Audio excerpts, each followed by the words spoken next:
నమస్తే, welcome to studio news. నేను శ్రీలత. ఇక డీటెయిల్ చూసి టీమిండియా ఫ్యాన్స్ కు ఇప్పుడు నిద్ర పట్టడం లేదు. ఎందుకంటే మరోసారి Bharat ICC T20 world cup final లో అడుగు పెట్టింది. సెమీఫైనల్ లో ఇంగ్లాండ్ ను మట్టి కరిపించి సూర్యకుమార్ యాదవ్ సేన్ దూకుడు మీద ఉంది. అయితే అందరినీ భయపెడుతున్న ఒకే ఒక అంశం వేదిక. అవును, అహ్మదాబాద్ లోని Narendra Modi stadium 2023 one day world cup final లో ఆస్ట్రేలియా చేతిలో ఎదురైన ఆ చేదు అనుభవం ఇంకా మన కళ్ళ ముందే కదలాడుతుంది. స్టేడియంలో అడుగు పెడుతుందంటేనే ఫ్యాన్స్ లో ఒక తెలియని భయం మొదలైంది. కానీ ఈసారి చరిత్ర తిరిగి రాయాలని మన టీం మేనేజ్మెంట్ గట్టిగా ఫిక్స్ అయింది. ఈ ఫైనల్ మ్యాచ్ కోసం టీమిండియా ఒక వింతైన కానీ ఆసక్తికరమైన నిర్ణయం తీసుకుంది.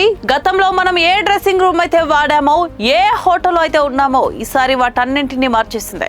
అవును, మీరు విన్నది నిజమే. సాధారణంగా హోస్ట్ టీమ్ కు కేటాయించే డ్రెస్సింగ్ రూమ్ ను కాకుండా ఈసారి న్యూజిలాండ్ కు కేటాయించాల్సిన రూమ్ ను మన వాళ్ళు తీసుకున్నట్లు వార్తలు వస్తున్నాయి. 2023 ఫైనల్ లో, అలాగే ఈ టోర్నీలో సౌత్ ఆఫ్రికాతో జరిగిన మ్యాచ్ లో కూడా మనం ఏ రూమ్ అయితే వాడామో అక్కడ నెగటివ్ వైబ్స్ ఉన్నాయని భావించి ఆ మార్పు చేశారట. గెలుపు కోసం ఆటగాళ్లు కష్టం ఎంత ముఖ్యమో అదృష్టం కూడా అంతే ముఖ్యమని టీం మేనేజ్మెంట్ నమ్ముతోంది. కేవలం డ్రెస్సింగ్ రూమ్ మాత్రమే కాదు, సోషల్ మీడియాలో ఫ్యాన్స్ చేస్తున్న హంగామా అంతా ఇంత కాదు. స్టేడియం బయట కొంతమంది అభిమానులు దిష్టి తీస్తూ చేసిన వీడియోలు ఇప్పుడు నెట్టింట వైరల్ అవుతున్నాయి. భారత్ ఆ పిచ్ పై మళ్లీ తడబడకూడదని, అహ్మదాబాద్ శాపం తొలగిపోవాలని పూజలు కూడా మొదలయ్యాయి.